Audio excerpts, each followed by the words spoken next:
Did you catch the piece in the New York Times entitled, "Is it time to stop snubbing your right-wing family?" Fantastic. It is. It's so good. I can't wait to talk about it. Man. And if you haven't read it, Kmele, fear not. I have it here, and I'm going to bring you the highlights. Thank you. Now, the man's name is David Litt, Litt. However, the term does not apply with respect to his piece, as the kids would say. That's slang for cool. Okay, I'm just going to give you a little from the top. Published July 13th. Not too long ago, I felt a civic duty to be rude to my wife's younger brother. I met Matt Kapler, names him, in 2012, and it was immediately clear we had nothing in common. He lifted weights to death metal. I jogged to Sondheim. I was one of President Barack Obama's, who does that? I was one of President Barack Obama's speechwriters and had an Ivy League degree.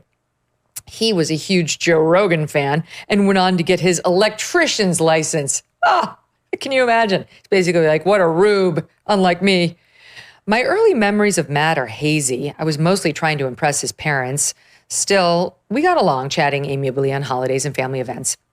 Then the pandemic hit, and our preferences began to feel like more than differences in taste. We were on opposite sides of a cultural civil war. The deepest divide was vaccination. I wasn't shocked when Matt didn't get the COVID shot, but I was baffled. Turning down a vaccine during a pandemic seemed like a rejection of science and self-preservation. It felt like he was tearing up the social contract that until that point I'd imagined we shared. Had Matt been a friend rather than a family member, I probably would have cut off contact completely. As it was, on the rare and always outdoor occasions when we saw each other, I spoke in disapproving snippets. Then he quotes, "Work's been good." I guess that's Matt saying work's been good, and David with the It's my disapproving snippet of you, Matt. My frostiness wasn't personal, it was strategic. Being unfriendly to people who turned down the vaccine felt like the right thing to do. How else could we motivate them to mend their ways? This is not a parody. This is real. He's actually writing this in the first person. I wasn't the only one thinking this. A 2021 essay for USA Today declared it's time to start shunning the vaccine hesitant. An LA Times piece went further, arguing that to create teachable moments, it may be necessary to mock some anti-vaxxers' deaths, which he brings up again here as like, these were my teachers. Shunning as a form of accountability goes back millenniums. And then he goes back on Hester Prynne and the Scarlet Letter and what that was meant to do. That was before social media, blah, blah, blah, blah. What people used to do, he says, few people who lost friends over the vaccine changed their minds. They just got new friends. Those exiled from one version of society were quickly welcomed by another, an alternate universe full of grievance peddlers and conspiracy theorists who thrived on stories of victimized conservatives. So he goes on about how he really wrestled with this, and he really kind of tried to shun poor Matt. But then they decided to start surfing together. Matt, like a typical right-winger, didn't write him off, didn't take it too personally, continued talking to him, was nice to him, and actually volunteered to help him learn how to surf. And he says, okay, I wish I could have learned the lesson that ostracism doesn't help, doesn't work. I wish I could have learned this through self-reflection and study. What actually happened is that I started surfing. After moving to the Jersey Shore, oh great, in 2022, I signed up for lessons. Despite my advanced age of 35 and lack of natural talent, I got hooked. Matt was the only other surfer I knew. I put my principled unfriendliness aside. Listen to the guy, cloaking himself in glory for being a dick all the way through Matt, not abandoning him and continuing to help him. From the moment we began paddling out together, I could tell my cold shoulder strategy had backfired. I'd spent the peak of the pandemic in a cultural bubble, and he had done the same. Driving to a break or changing into our wetsuits, he'd often express opinions about the merits of vigilantism or the health benefits of Mexican stem cell injections that I found slightly unhinged. Where is this coming from, I wondered. The answer was nearly always Joe Rogan. I assumed our surf buddy experiment would either fail spectacularly or would bring Matt over to my side. Neither of those things occurred, however. Instead, the connections we found were tiny and unrelated to politics. And then he goes on to talk about common ground they found on non-political matters.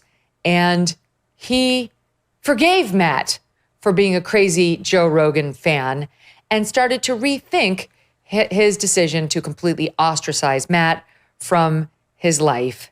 And he decided that this was a better path. That shunning, he writes, plays into the hands of demagogues, making it easier for them to divide us and even, in some cases, to incite violence. So he hasn't learned anything about his worldviews other than when you have the hateful, awful people on the other side, the shunning isn't the most effective way of getting them to change their worldview because you drive them into the arms of the true lunatics. That's what he learned on the surfboard with Matt.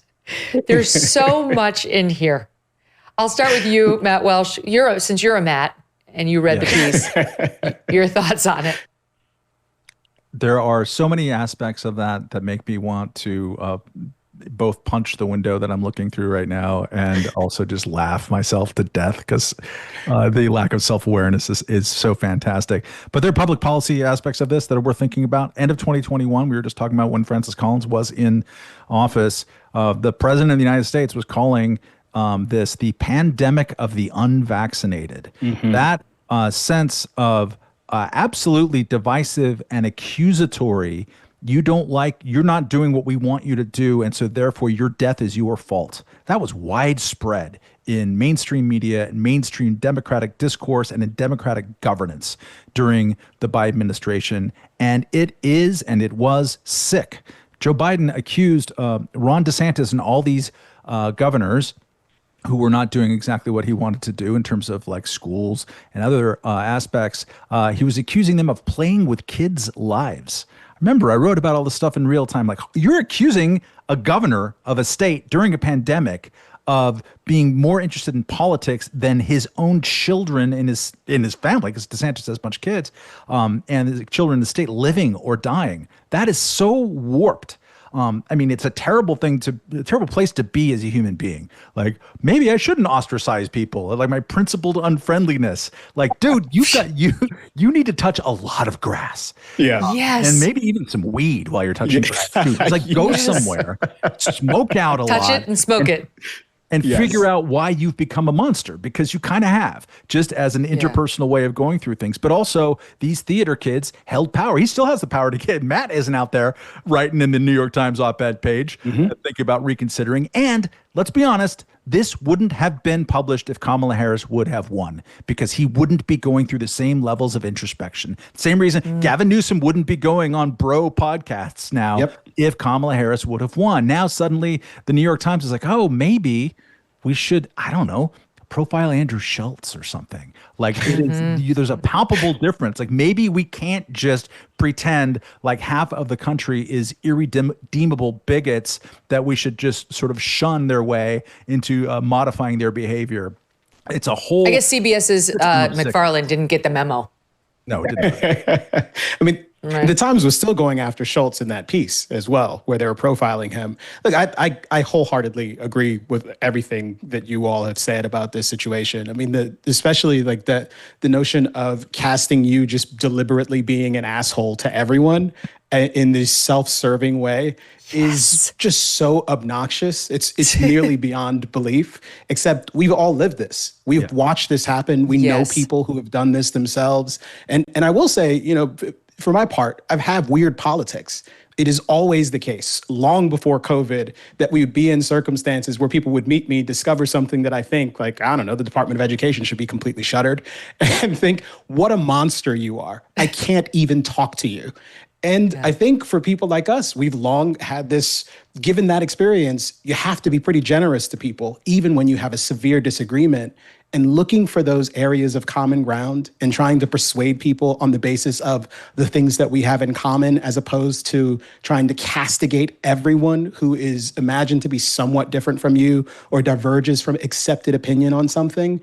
and attributing the worst possible motives to them, like that is just a monstrous way to live. I do have real concerns, though, that this has been a hallmark of the left, that they've been uniquely censorious in many instances, that they've been, interestingly, because many of them aren't believers, they've been weirdly puritanical and kind of prone to condemnations. But some people on the right have adopted some of these same approaches to politics and to kind of social interactions in victory.